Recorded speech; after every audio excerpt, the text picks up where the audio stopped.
a gente pede para as pessoas mandarem suas histórias de inimigo do povo, que na verdade são suas histórias de resistência, de luta de vida, né? Por você ser um negro, por você ser um homossexual, por você ser um artista, por você ser um professor, por você ser um indígena, o que seja. Só que a gente ainda não sabia disso. Falou, mandem suas histórias de inimigo do povo. E começou a chover histórias assim de chorar. Desde uma menina evangélica que se pinta de preto e gosta de usar batom escuro e tal. E ela fala, poxa, eu converso com meu Deus e meu Deus sabe que eu sou uma boa pessoa e que porque eu só gosto da cor preta, mas não tem nada demais. Só que eu sou odiada, sou excluída lá na igreja, não sei o que, não sei o que. Até, por exemplo, o Eric Drozdowski, eu falo o nome dele porque é um guerreiro, artista indígena, que mandou mensagem pra gente também, história falando de que quando ele se reconheceu e foi dar aula numa escola vestido como ele é, né, como vocês estão, como cada um é, aí começou a ter exclusão, até chegar na diretoria, coisas que a gente vê a todo momento, até coisas que a gente não vê a todo momento, de pessoas mandando histórias anônimas, assim, de... que é barra pesada, mas violência dentro de escola com uma professora, com o dono da escola, com a esposa sabendo, aí com filhos, abuso, aí tendo que fugir e tal, até também com um rapaz que acabou ficando preso dentro da casa num relacionamento que depois botou ele pra fora e falou que nunca teve aquele relacionamento, e um cara que é dono assim, presidente de empresa grande, sabe? Histórias assim que você fala, uau! Você tava falando do Inimigo do Povo e eu tava lembrando, eu assisti o documentário do João de Deus. Não queria dizer isso porque é um absurdo ele ter esse codinome, mas enfim.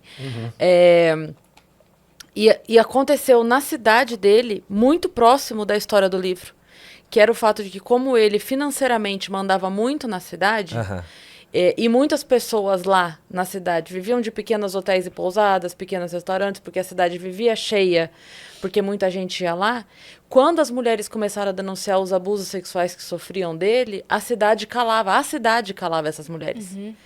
Porque falava assim, mas foi só isso? O que foi? O que ele fez? Só passou a mão?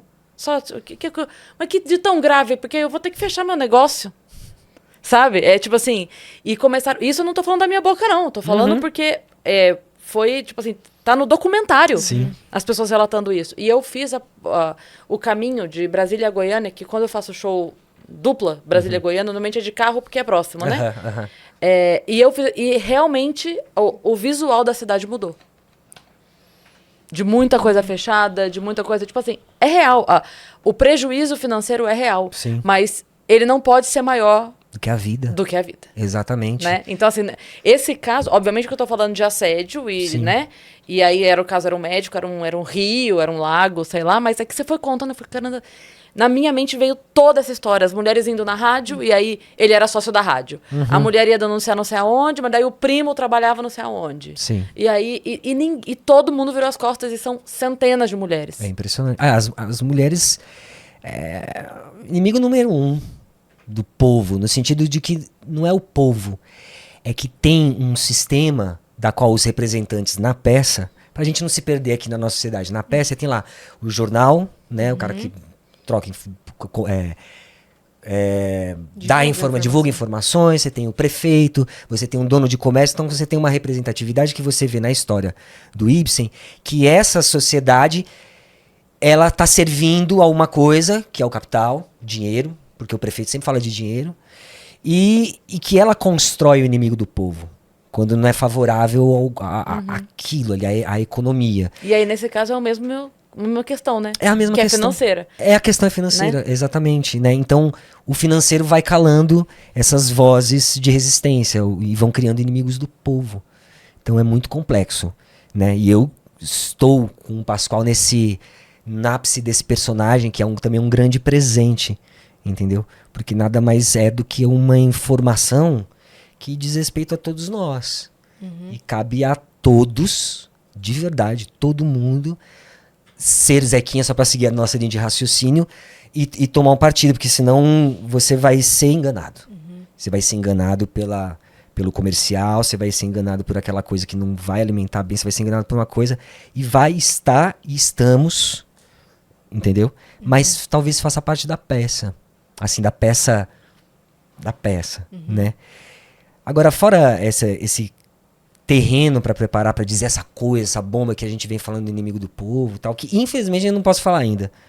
Mas depois a gente vem aqui para falar. Entendi, tem um projeto Tem por aí. na verdade tem um acontecimento assim, de uma verdade que o Pascoal a gente tem para dizer, de algo que está acontecendo, onde nós estamos no ápice de virar inimigo do povo. A água tá contaminada? A água está super contaminada. Está muito contaminada. É bem maluco isso. E a nossa carta tá para chegar, no sentido de assim, a carta vai chegar e nós vamos poder falar. Mas fazer o podcast dá essa tresvalorada de valor, porque a gente viu que não é só uma coisa mesmo nossa, porque isso também tem direito, tá ligado às leis e direitos de conexos, todas as nossas coisas ligadas aos artistas, todos nós, mas tá ligado a todo mundo que é vulnerável a virar o inimigo do povo. E aí eu comecei a pensar até o teatro de outra forma, no sentido de, poxa, em vez de eu me trancar numa sala e eu com os meus amiguinhos pensar uma ideia legal de dizer, essa poesia, eu trabalhar com essas histórias também, como faz o Boal, como tem muito teatro que também trabalha com as histórias de público, e o teatro como uma ferramenta de ação viva, ou da psique, né, do nosso corpo, da nossa alma, ou da psique da sociedade, né, assim, estruturalmente, né. Só para eu entender a dinâmica, durante o podcast vocês leem essas histórias? Isso, as pessoas enviam suas histórias, que pode ser anônimo ou não, e a gente lê essas histórias e elas entram dentro do tema do dia, né? Que aí é uma reflexão, como se fosse uma mesa assim, só que... Uma conversa mesmo. Uma conversa analisando esse texto de teatro. Então, quando a gente também até começa a se perder, quando a gente vem muito pro social, a gente começa a ficar muito tomado, a gente, não, então vamos, a gente volta. Por quê? Porque é isso, porque o símbolo dá uma equalizada, né? As metáforas, os personagens, ele dá uma livrada da gente do nosso eu, né? E é por isso que todo mundo não consegue ter o lúdico, né? Porque é difícil ter que deixar de ser eu, o seu eu. Eu sou o Fred, nesse eu. É maluco, né? E é o que a gente meio que pratica, né? Até que em entrevista, né? Você tem que estar maleável, né? Para temas, etc. Sim. O que normalmente alguns trabalhos não proporcionam.